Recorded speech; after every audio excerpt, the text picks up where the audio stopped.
આપણે બધા જાણીએ છીએ કે ઘટના શું બની છે અને એ છતાં આ રાજ્યની સરકાર એ ખુલ્લેઆમ આપણી સામે જાણે મેદાન ઉપર આવી ગઈ હોય એ પ્રમાણેનો રાજ્યની સરકારનો એટીટ્યુડ છે। 6 ડિસેમ્બર ડોક્ટર ભીમરાવ બાબા સાહેબ આંબેડકરની પુણ્યતિથિ, એમનો નિર્વાણ દિન, હિન્દુસ્તાનની ભારત ભૂમિની કોઈ પણ રાજકીય પક્ષની સરકારની તાકાત નથી કે દિવસે દલિતોને રોડ ઉપર ઉતરતા રોકે।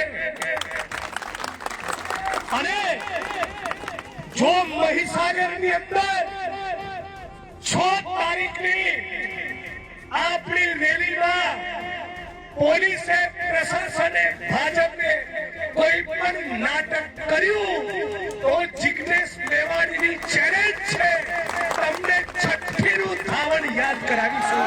છઠ્ઠીનું ધાવણ ફરી કહું છું, આ ફેસબુક લાઈવ જાણીને જ કરાવી રહ્યો છું કે તંત્રને મેસેજ આપવા માંગુ છું, જો મહીસાગરમાં, લુણાવાડામાં કાનૂન અને સંવિધાનના ધજિયા ઉડાવી દારૂ ને જુગારના અડ્ડા ચલાવવાની મંજૂરી હોય અને ડોક્ટર બાબા સાહેબ આંબેડકરની સ્મૃતિમાં કાર્યક્રમ કરવાની મંજૂરી ના હોય તો તમારા છોતરા નીકળી જાય એવી બેટિંગ કરવાનો છો।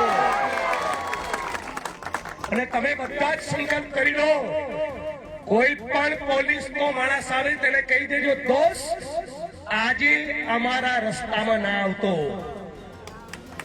અમે નાના પોલીસના કોન્સ્ટેબલ, પીએસઆઈ, પીઆઈ જોડે કોઈ જ માથાકૂટ કરવા માંગતા નથી, બલકે તમારા બદમાશ સાહેબો જ્યારે તમારી સામે ટણી કરતા હોય ને ત્યારે તમારા માટે લડીએ છીએ, અમે એવા ભીમ સૈનિકો છીએ। એટલે 6 તારીખના દિવસે પોલીસ પ્રશાસનનો કોઈ પણ માણસ આવે તેને પ્રેમથી કહેજો કે આજે મસ્તી નહીં, અને 7 તારીખે ઘરે આવીને ઉઠાવો હોય તો ઉઠાઈ જજે, બાકી 6 તારીખે કોઈનું ડાપણ ચલાવવાનું નથી। એ પણ આ વિડીયોના માધ્યમથી કહેવા માંગુ છું। આખા જિલ્લામાં, ગુજરાતની અંદર અને દેશમાં પણ મેસેજ ગયો છે। રાજસ્થાનના જયપુરમાં પણ આ દોઢ સામે મોટો તાકાત વાળો કાર્યક્રમ રાજસ્થાનમાં પણ થવાનો છે, એ પણ તમને કહેવા માંગુ છું। આજે સંતરામપુર, કડાણા, વીરપુર, ખાનપુર, ગોધરા, શહેરા, દાહોદ, ગલતેશ્વર, બાલાસિનોર દરેક જગ્યાએથી વાદળી ઝંડો લઈને દલિત, આદિવાસી, ઓબીસી આવવાના છે। જય ભીમ અને જય જોહારના નારા સાથે। ત્યારે તમને બધા સાથીઓને પણ કહી દઉં છું, ક્રાંતિ માટે તૈયાર થઈ જાઓ। ક્રાંતિ માટે આ નાની મોટી રેલી નથી, હિન્દુસ્તાનની અંદર લુણાવાડાની ધરતી પરથી એક ઇતિહાસ બનાવવા માટેનું આંદોલન છે, એક ઇતિહાસ બનાવવા માટેનું। જેમ 1927માં મહાનનો સત્યાગ્રહ થયો, 6 તારીખે મહીસાગરનો સત્યાગ્રહ પણ ઇતિહાસના પાનામાં દર્જ થવો જોઈએ। આ સત્તા ઉપર બેઠેલા માણસોને બહુ ચરબી ચડી છે, એમને બહુ ઘમંડ છે। 6 તારીખનો કાર્યક્રમ આ દોઢ દાઈને કહેવા માટેનો છે કે તે જે કચેરીમાંથી દલિતોનું અપમાન કર્યું ને એ તારા બાપનો તબેલો નથી, સમજી લેજે। અને હજી તમે બેટિંગ શરૂ જ કરી નથી, તને સેવા કેટલો શું એ ખબર જ નથી, તારે તો પરસેવો છૂટી જવાનો છે બેન। આજે ગુજરાતના ગરીબ માણસનું સન્માન કરવાના બદલે, ગુજરાતના ગરીબ માણસનું કામ કરવાના બદલે, ડોક્ટર બાબા સાહેબ આંબેડકરના સંવિધાનને લાગુ કરવાના બદલે એક કલેક્ટર એવું કે હરામી સાલા, આવી ભાષા, આ શબ્દનો પ્રયોગ એક અરજદાર માટે, એક ગુજરાતના નાગરિક માટે, મારા એક ભારતવાસી માટે કોઈ કલેક્ટર કક્ષાની વ્યક્તિ ચાલુ કાર્યક્રમના મંચ પરથી 5 લોકોની હાજરીમાં હરામી શબ્દ કહે એવું કે ચપ્પલ ખોલ કે મારને જैसा है તારી શું औकात છે કે તું મારા માણસને ચપ્પલ માર આંગળી તોડાડીને જો તરત છોડા કાઢી નાખે લાઈવ સહી મિત્રો શેર કરી દો જે કલેક્ટર કે કોઈ પણ અધિકારી આઈએસ હોય આઈપીએસ હોય કે મંત્રી હોય કોઈ પણ ગરીબ સમાજના વ્યક્તિને કે કોઈ પણ સમાજના વ્યક્તિને કોઈ પણ નાગરિકને ચપ્પલથી મારવાની વાત કરે એને હરાવી કે એને કલેક્ટર તો ઠીક હિન્દુસ્તાનની કોઈ પણ કચેરીમાં કારકુન તરીકે પણ બેસવાનો અધિકાર નથી એ કહેવા માંગીએ છીએ આને કદાચ હજી ઇતિહાસ આપણો વાંચ્યો નથી આને ખબર નથી કે મેડમ જે લોકો ઈંટોના ભઠ્ઠામાં ઈંટ પકવતા હોય ને જે લોકો કેમિકલની ફેક્ટરીમાં 16 કલાક કૂટાતા હોય એ શ્રમજીવીઓનું બહુ નામ ના લેવાય કોઈક દિવસ પદુડી નીકળી જાય જે લોકો કાળી મજૂરી કરીને આ કલેક્ટર કચેરી મામલતદાર ઓફિસ પ્રાંત કચેરી ગુજરાત અને દેશની એક એક કચેરી અને તારા ઘરનું પણ નિર્માણ કરનારા શ્રમિકોનું નામ લેવામાં મજા નથી અને તમને શેનો ઘમંડ છે તારા પાવર શેનો છે કલેક્ટર એટલા વડે શું સારી 17 વાર આપણો નોકર ગુજરાત અને દેશની જનતા એ જે ટેક્સ ચૂકવે છે એ ટેક્સના પૈસાથી મારો ધારાસભ્ય તરીકેનો પગાર થાય અને કલેક્ટરનો પગાર પણ જનતાના ટેક્સમાંથી થાય છે આ જનતાથી મોટું કોઈ નથી જનતા એ માલિક કોણ છે જનતા કોણ છે જનતા અને કલેક્ટર કોણ 17.5 વાર આપણો નોકર છે નોકર આ નોકરને કહેવા આવ્યો છું અમદાવાદથી કે औकातમાં રહેજે આ નોકરને કહેવા આવ્યો છું કે તારો ઘમંડ બધું ઉતરી અડધો તો ઉતરી ગયો છે અને એને ના ખબર હોય તો કહી દઉં કે તને જો ગાંધીનગરમાંથી કોઈ એવું કીધું હોય ને કે ચિંતા ના કરતી તો જિગ્નેશ મેવાડી ગાંધીનગર વાળાના પણ છોતરા કાઢતા જાણે છે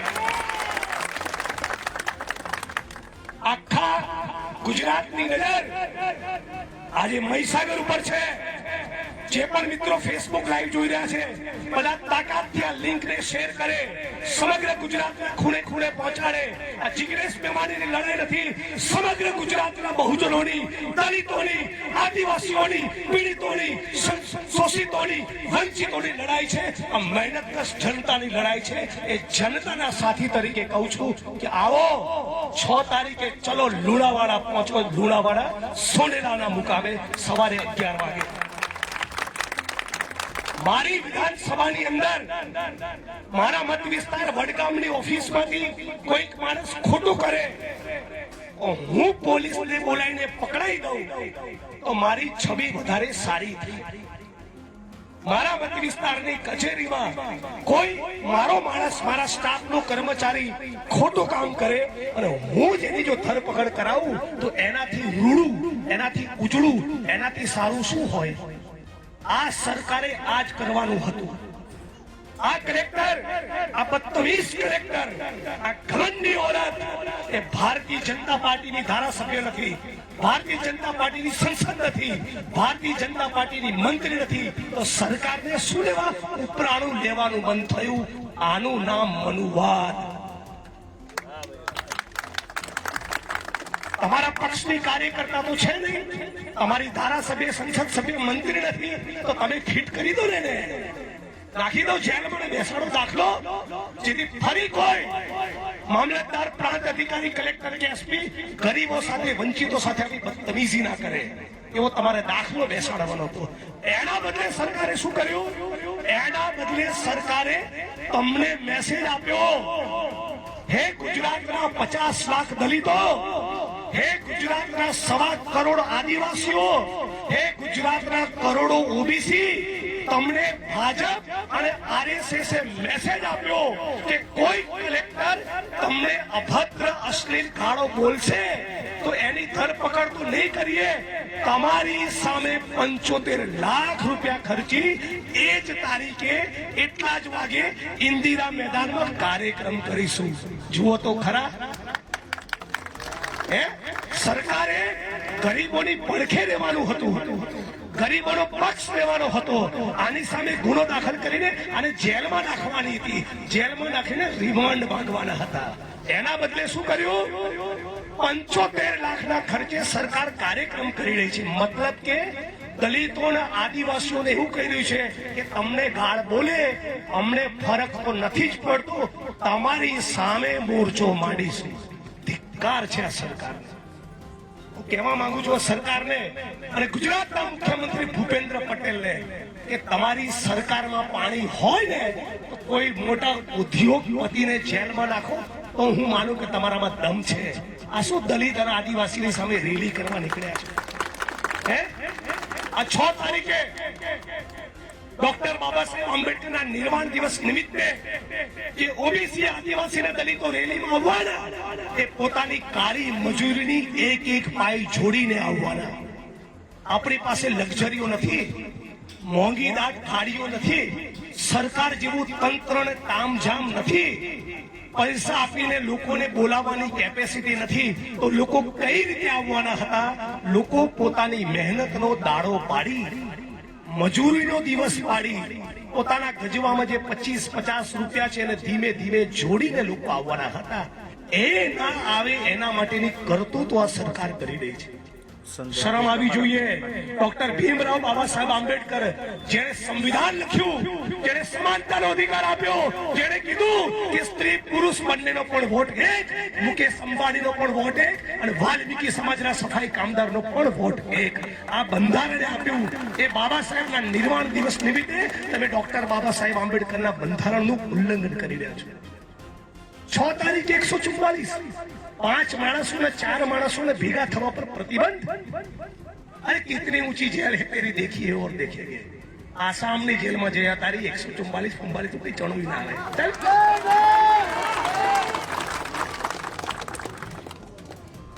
એના પોલીસ પ્રશાસનને ખબર નથી મારો જીગરો શું છે. તમે કોને ડરાવો છો? કિસકો ડરાને? મને લાગે ડર. તમે કોને ડરાવો છો? એને ડરાવો છો જે શ્રમજીવી છે, જે કાળી મજૂરી કરે છે, એને ડરાવો છો? કોને ડરાવવાની કોશિશ કરો છો? અને ફરજ તો બનતી હતી કુબેર ડિંડોર. મંત્રીની જવાબદારી હતી કે ઓબીસી અને દલિત સમાજના બીજા 5 મંત્રીઓ ભેગા થઈ મુખ્યમંત્રી જોડે જાય અને આની ધરપકડની વાત કરે. એના બદલે આપણી પર ચડવા જાય છે.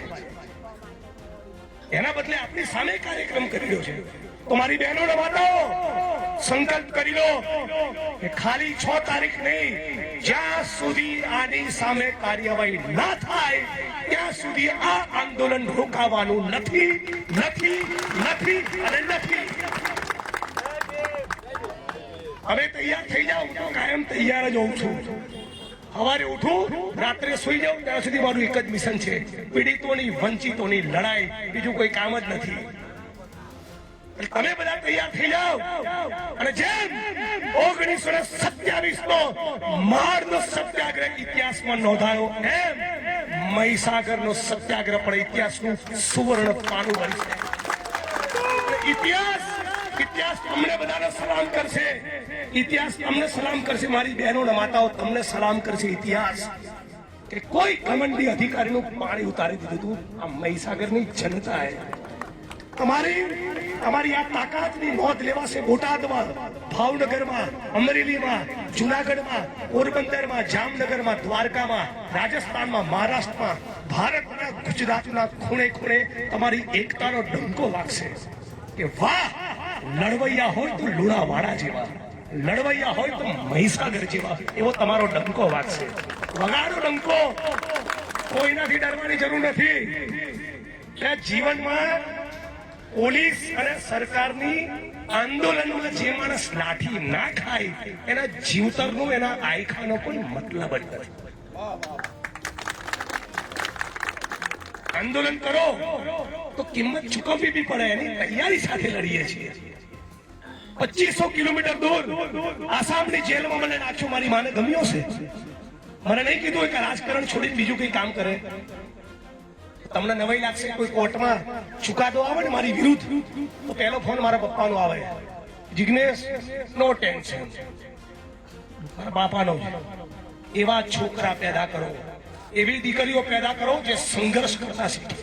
આપણે ગરીબ માણસ છીએ, આપણે લડ્યા વગર, આંદોલન કર્યા વગર, સંઘર્ષ કર્યા સિવાય કોઈ વિકલ્પ નથી. 360 દિવસ તમારે જે કરવું એ કરો. 365 દાડામાંથી 360 દાડા તમારે જે કરવું એ કરો, પણ 5 દિવસ સંઘર્ષ માટેના રાખો. રેલીમાં જવું, આંદોલનમાં જવું, સંઘર્ષ કરવો, જરૂર પડીએ લાઠી પણ ખાવી. અમારી દીકરી કે દીકરો લાઠી ખાઈને આવે ને તો વિચારજો એવું કે વાહ બેટા વાહ, એ મારા ધાવણની લાજ રાખી, એવું કે. બાકી આ દુનિયા નહીં બદલાય તમારા માટે. આ ગરીબોએ તે સંઘર્ષ કરવા માટે રોડ ઉપર ઉતરવું પડશે, ક્રાંતિ કરવી પડશે, ક્રાંતિકારી દીકરા દીકરીઓનો જન્મ આપવો પડશે, તો આ ઘમંડીઓનો ઘમંડ ઉતરશે, તો એક નવા સમાજનું નિર્માણ થશે. એક એવો સમાજ જેમાં સમાનતા હોય, કોઈ ઊંચ નીચ ના હોય. મુકેશ અંબાણી 27 માળની બિલ્ડિંગમાં રહે અને દાહોદનો મજૂર અમદાવાદની ફૂટપાથ પર નગ્ન પડ્યો હોય. આવું હિન્દુસ્તાન આપણને નથી જોઈતું. આના માટે ભગતસિંહે 23 વર્ષે બલિદાન નહોતું આપ્યું, આના માટે બાબા સાહેબે બંધારણ નહોતું લખ્યું. ઇતિહાસ બનાવવો હોય તેમાં વીરલાઓ પેદા કરવા પડે. ક્યાંથી આવશે વીરલાઓ? કે મંગળ ઉપરથી ટપકવાના નથી. આજ છે વીરલાઓ, આજ આપણી દીકરીઓ અને દીકરાઓ આજ સંઘર્ષ કરશે. 360 દિવસ જે કરવો એ કરો, પણ 5 દિવસ લુણાવાડા જવાના હોવા જોઈએ, 5 દિવસ ગાંધીનગર જવાના હોવા જોઈએ. આપણે બધા જ બોલીએ છીએ કે દલિત, મુસ્લિમ, આદિવાસી, ઓબીસી, ટીએનટી આ બધા 85% છે. એટલે તો 85% 10 લાખ લોકોની રેલી તો કરો વર્ષમાં એક દાડો. કશું નથી કરવાનું, ચૂપચાપ સવારે ઉઠીને ગાંધીનગર જઈને માથા ઘાલવાના છે. આપણે એ કરતા નથી, એટલે આ લોકોને ચરબી ચડી છે. આપણી સંખ્યા જો 85% હોય તો 10 લાખ લોકોની રેલી વર્ષે એકવાર તારીખ નક્કી હોય કે આ તારીખે દલિત, મુસ્લિમ, આદિવાસી, ઓબીસી આવશે ને આવશે. એવો એક દિવસ નક્કી હોવો જોઈએ. ગાંધીનગર જઈને પાછા આવવાનું એટલું ના થાય, પણ 10 લાખ માથા ઘડાયા હોય તો ગુજરાતમાં ક્રાંતિ થાય, એક નવું પરિવર્તન આવે, તમારો અવાજ સંભળાય. આ તો શું થયું છે, આપણે છીએ 85% અને કેક ઉપર પેલી લાલ રંગની તૂટી ફૂટી હોય ને એ આપણને મળે છે, અને 15% આખી કેક ખાય છે. કેક ઉપરની લાલ રંગની તૂટી ફૂટી એ 85% લોકો માટે, અને આખી કેક એ 15% ખાય. આને ઉલટું કરવા માટેની લડાઈ છે. અને એક નેહા કુમારીને સસ્પેન્ડ કરાવો, આખા ગુજરાતમાં એનો મેસેજ જશે. અને સાથીઓ, આ તમામ લોકો મુઠ્ઠી તાણી લો, છાતી તૈયાર કરી લો, હોંસલો બુલંદ રાખો, અને આપણા ફળિયામાં, આપણા ગામમાં, આપણા તાલુકાના દરેક ગામમાં મારો તાળું 6 તારીખે 9 વાગે ઘરે લોક. આખો પરિવાર, જે માતાઓ અને જે વડીલો એ શારીરિક રીતે અશક્ત હોય, ચાલી ફરી શકે એમ ન હોય, રેલીમાં આવવાથી કદાચ પડી જાય ને કંઈક વાગી બેસે, એ ઘરે રહે. બાકી આખું મહીસાગર, લુણાવાડા, સોનેલા ને સોનેલા. તો બોલો કઈ તારીખ, કઈ તારીખ, કઈ જગ્યા, સવારે કેટલા વાગે? તો બોલો જય ભીમ, जय भीम, जय जोहार, इंकलाब जिंदाबाद. ये धरती अपने आप की नहीं किसी के बाप की. लड़ेंगे, जीतेंगे, इंकलाब जिंदाबाद. धन्यवाद સાથીઓ. લડો અને નવો ઇતિહાસ બનાવો. આ ભારત ભૂમિ એ રાહ જોઈ રહી છે, તો કોઈ એક ખૂણામાંથી ક્રાંતિ પેદા થઈને રાહ જોઈ રહી છે. એક ક્રાંતિની જગ્યા મહીસાગર પણ હોઈ શકે, લુણાવાડા પણ હોઈ શકે, સોનેલા પણ હોઈ શકે. જય ભીમ, ઇન્કલાબ જિંદાબાદ.